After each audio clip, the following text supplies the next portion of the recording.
నేను ఎప్పుడు కూడా చెప్తా ఉంటాను, మీరు 2024లో వేసినటువంటి ఒక ఓటు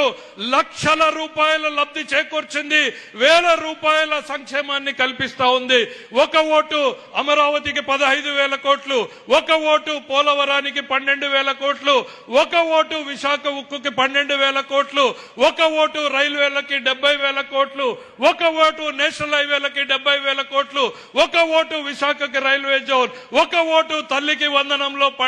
15,000 కోట్లు, 15,000 రూపాయలు, ఒక ఓటు అన్నదాత సుఖీభవ, ఒక ఓటు ఉచిత బస్సు, ఒక ఓటు 1,00,000 కోట్ల BPCL ప్రాజెక్ట్, ఒక ఓటు 1,00,000 కోట్ల గూగుల్, ఒక ఓటు 1,00,000 కోట్ల ఆర్సిలర్ మిట్టర్,